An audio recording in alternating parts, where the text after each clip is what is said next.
Good morning and welcome to our Wednesday morning assembly. This is for Wednesday the 17th of June.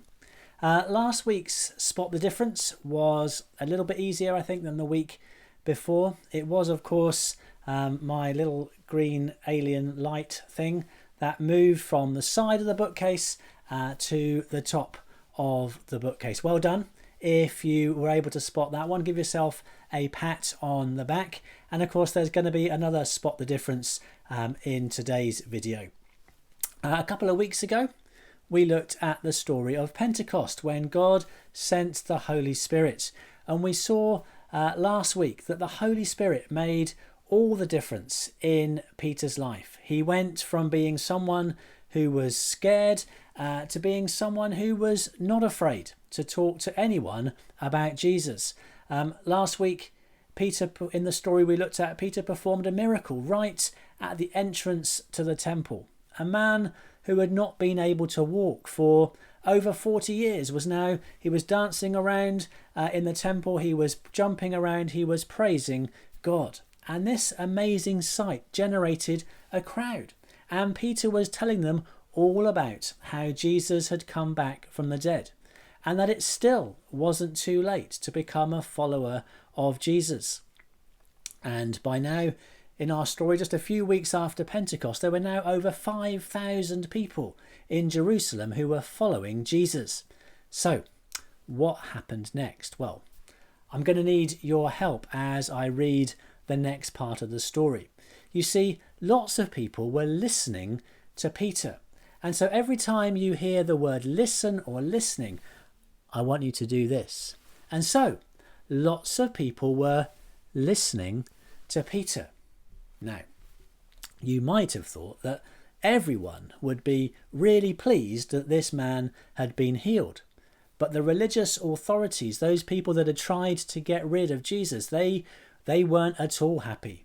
This was starting to get a bit out of hand, and Peter kept on talking to the crowds. And so every time you hear the word talking or speaking, I want you to go, because Peter was talking with such confidence. And so Peter was talking to the crowd, and hundreds of people were listening to everything that he had to say. And the religious leaders got together and they said to each other, well, what are we going to do? And whenever you hear that question, what are we going to do? I want you to shrug your shoulders. Well, they decided that the best plan, because it was quite late in the day, was simply to throw Peter and John into prison. And then the next day they could get together and they could have another think about this question, what are we going to do? Well, the next day, all of these powerful, educated, influential leaders got together and they summoned Peter and John from prison and they asked them lots of questions. And every time Peter spoke, they were amazed at his answers. They knew he was just a fisherman, and yet every time he spoke, it was with such wisdom and such confidence, and they noted that he had spent time with Jesus. And so again they wondered, well, what are we going to do? How can we stop Peter talking to everyone, because everyone's listening to everything he's got to say? But the big problem was that they could all see the man who had been healed just outside in the temple. He was dancing, he was jumping, he was praising God. There was no denying what had happened. In the end, they decided that the only thing for it was to tell Peter and John to stop talking about Jesus. And they made all kinds of threats about what would happen to them if they carried on talking about Jesus. But Peter said to them, well, what do you think is right?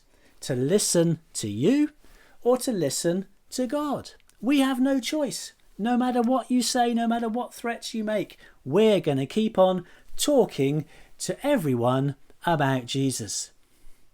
Wow, what a difference the Holy Spirit has made in Peter's life.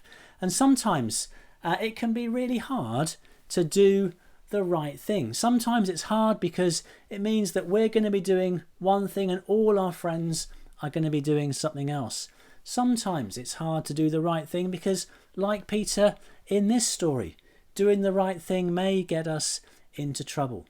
But Peter knew that the most important thing was to listen to God and to do what God was saying. If you want to pray with me, we're going to do that now. So let's pray. Heavenly Father, we thank you that the Holy Spirit made such a difference in Peter's life.